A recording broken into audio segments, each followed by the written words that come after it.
Yo, yo, welcome back to the video blog. On today's Backyard Dude, we cover baseline Audi testing, we cover paint experimenting, and we do some Bondo work. Let's get into the show, yeah.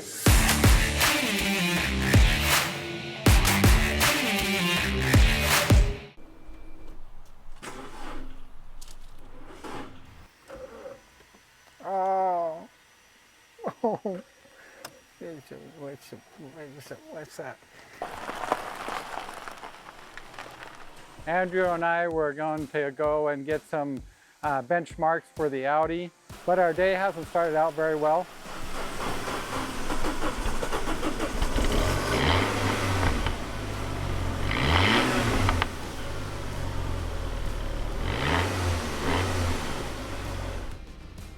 Once we finally got that going, we're out of gas.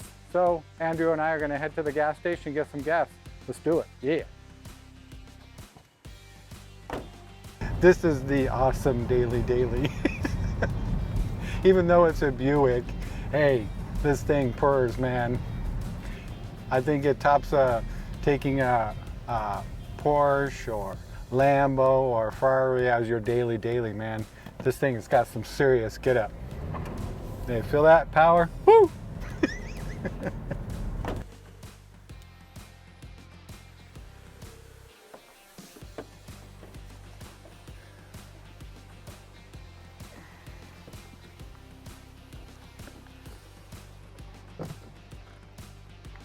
All right, we're ready to start the real adventure, which is getting some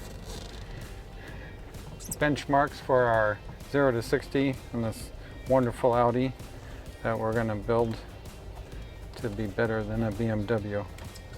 Allegedly. 151,000 miles. This thing purrs like a kitten. What does a kitten purr like? So we'll start the clock once we hit 55, and then we'll stop it when we hit 60. I think we'll do pretty good in our time. I think that's a fair test, isn't it?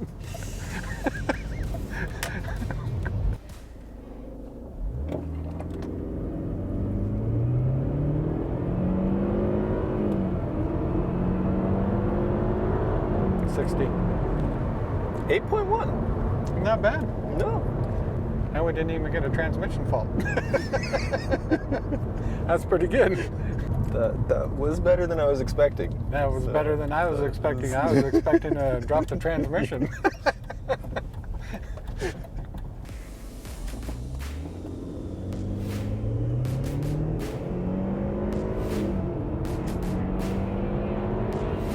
$60. 8.3. What was the first one? 8.1.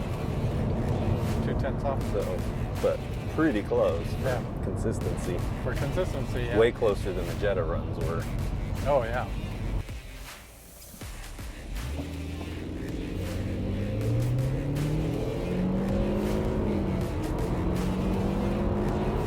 $60. 7.7. Wow. Oh, yeah. Yeah. I'm feeling it now. Woo! Come on, BMW. We got you. We're taking you down.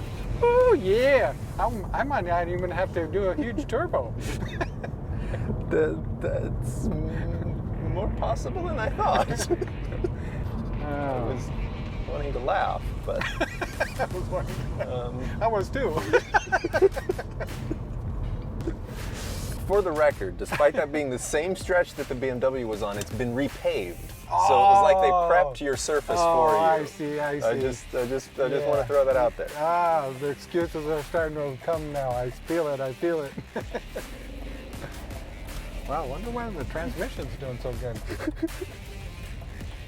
I'm proud of you, girl. I'm proud of you.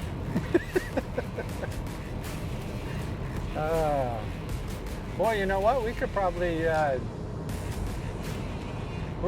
do the cheap list, and just because I think that included a downpipe, didn't it? Yep, it did. Ah, yeah. Oh, it's a good girl. All right. So you know, Andrew and I were just out getting some baseline numbers for the Audi. Do you think the Audi beat the Jetta or was slower than the Jetta? I would say technology-wise, the Jetta would have been faster. Bigger engine, but heavier car. Yeah. CVT transmission. You think the technology of today? I think the tech from 2006 to 2019. Yeah. I'd say so. You would be wrong. Oh, really? Oh. You're gonna spin the get the super turbo and the Nah, just. I'm going baseline, man. I'm taking down the BMW with very little modifications. You think so, huh? Seriously though. And then I can toot my own horn. Yeah, that's it. So we went ahead and prepped. We had some marks that we mentioned in our previous videos where the door got dinged up. So we went ahead and prepped these. And as he mentioned, we're going to go ahead and put some body filler in there. And then over here, we sanded on the hood. Michael did a fabulous job. And so we'll get a little bit of filler in there. There's a little bit right here.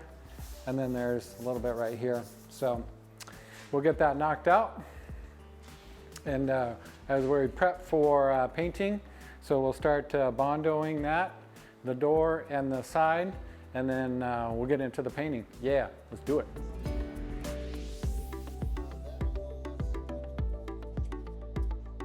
As you know, if you've watched some of our previous videos, both of these doors were damaged. And if you haven't, go ahead and go back and watch those videos.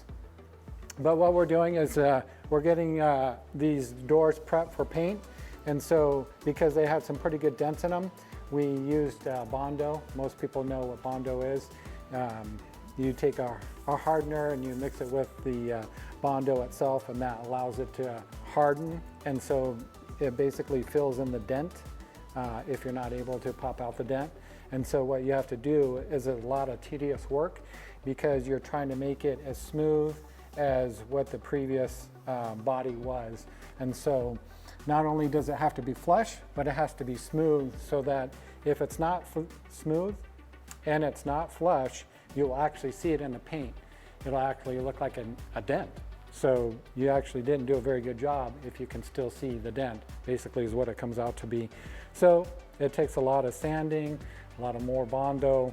So you kind of just build this up with Bondo so that it's flush across here and it's flush across the bottom.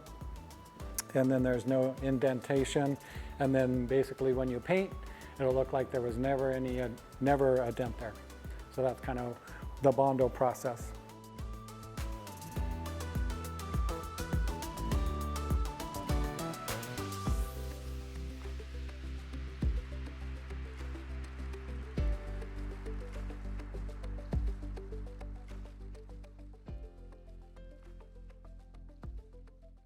So Dave, with this, it looks like the hood is up above and it needs to be pounded down a little bit because... Are you calling for a hammer? Are you calling for a hammer? Not hammer time! the hammer. Oh yeah, maybe, yeah. I think it's hammer time. Yeah.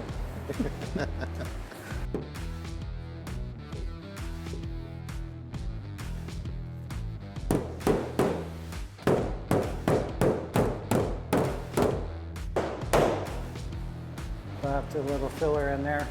So that's what, yeah. I leave you to your own demise as far as painting. If I go stand the hood. Where's my spray can? So basically 4 to 1, I'd add like up to the level of 1 for this, and then go to 5 for the primer. That'd be 1 ounce. Yeah. This would be, I don't know, that seems like a lot more than 5 ounces. Yeah. That's what I'm wondering, do I need to just guess it? So right here is 2 ounces. Okay. So you're going to fill that halfway, and then the rest is going to be there.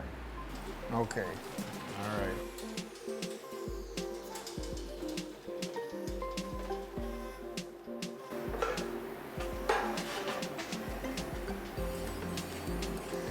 Now, should this have been mixed? Oh, you didn't mix it? No, I didn't mix it. It's not looking good. This should go back in there probably, huh? What's the majority of that? Just the stuff off of this, the thin part of that. You killed me, Michael. You Yeah. killed me. So, is there any hardener in there? There is hardener. That's the problem. What they call it? Activator. Activator. How much activator? 1 ounce. Okay. I have a feeling this isn't going to turn out.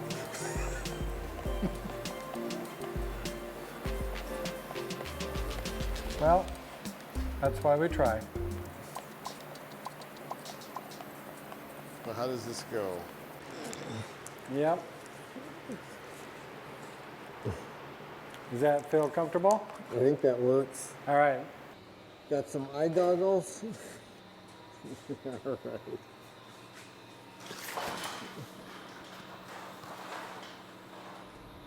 Okay, here goes.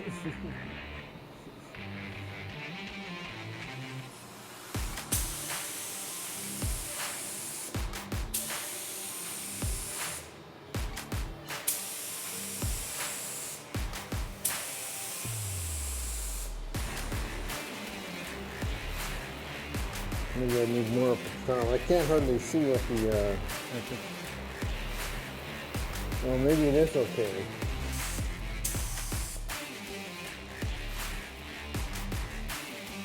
I think that's good.